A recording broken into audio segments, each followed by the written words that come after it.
What's up guys? Welcome back to Easy Breezy Vegan, where I make veganism easy breezy to digest. Now, haters are always gonna hate, and haters of veganism are no different. There are so many anti-vegan trolls out there, and they end up making a lot of the same comments and using a lot of the same arguments over and over again. Oftentimes, these trolls aren't actually trying to have a conversation, and they're not really wanting to have a discussion.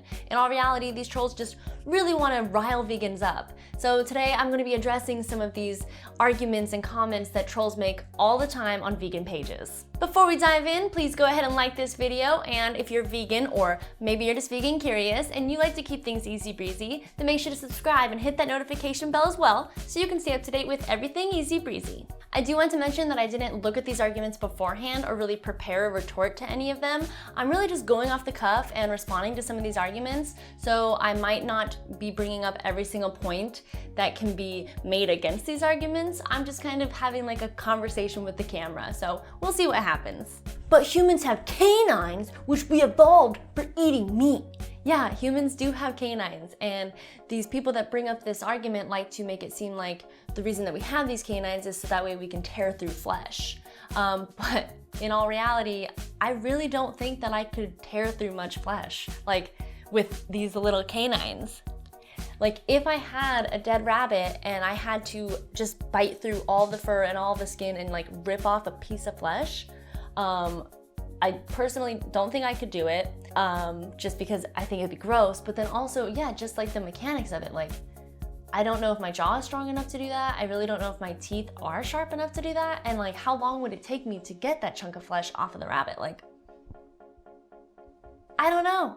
Also, the fact that we have canines doesn't necessarily point to the fact that we would be using them for meat. Gorillas, for instance, have some of the biggest canines in the animal kingdom, and they are mostly herbivorous. They do eat some insects, but you don't need to tear through an insect's flesh, at least as far as I know.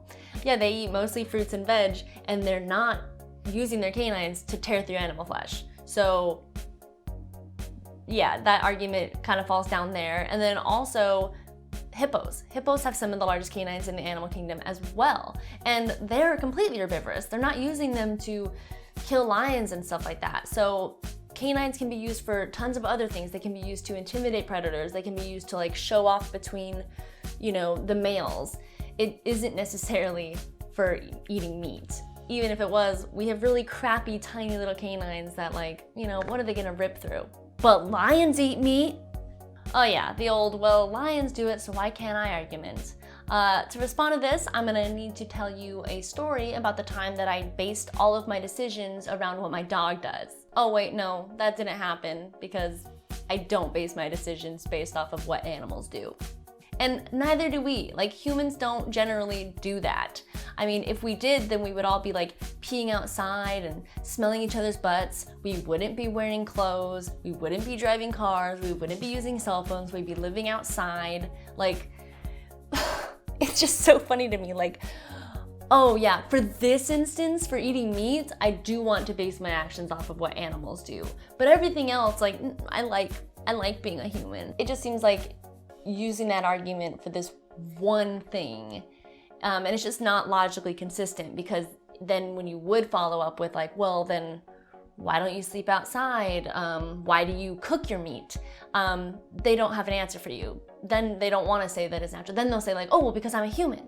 We don't base our morality off of animals, so it's just silly to do so in this one instance. Lions will rape other lions, but you don't see us being like, oh, well, you know what? Rape is okay because lions do it. Lions kill other lions. Wolves kill other wolves. But you don't see us saying, oh, well, wolves kill, so that's okay. I should be able to kill too. And yeah, in regards to animals eating meat, animals eat meat fresh off of the dead animal with no seasonings, not being cooked. You don't see us doing that. We cook our meat, we season it, and we eat it with a knife and fork.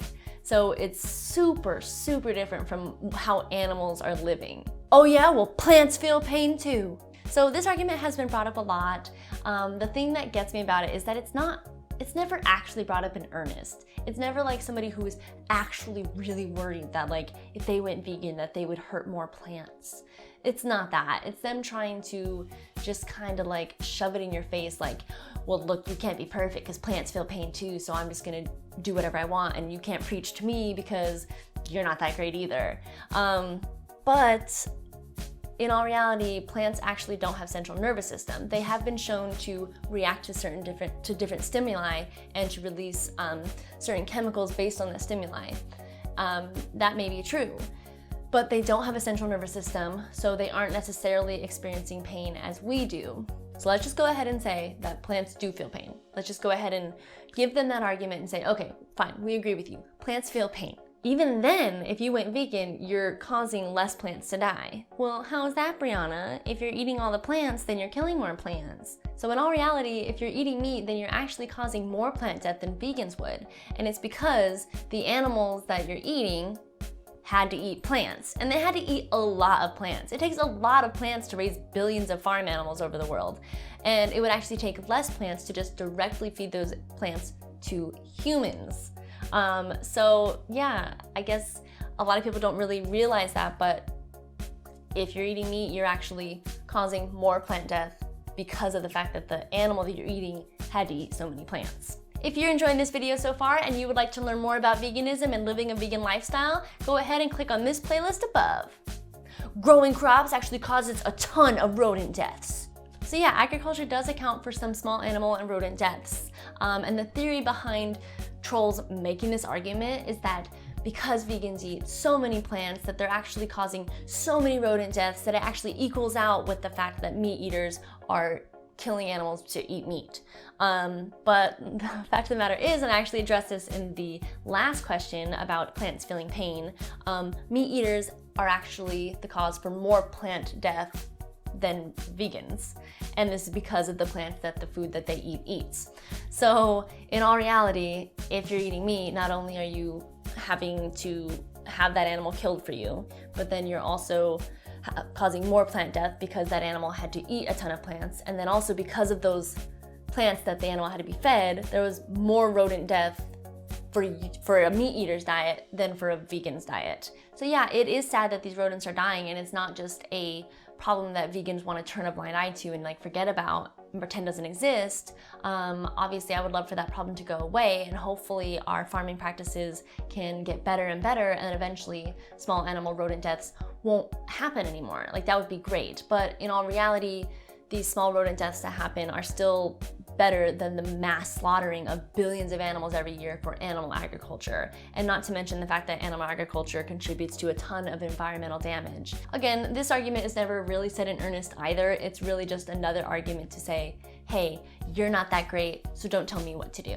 If we all just stop eating them, farm animals will take over the world. So first of all, with this argument, no vegan is sitting around thinking that the world is just gonna go vegan overnight.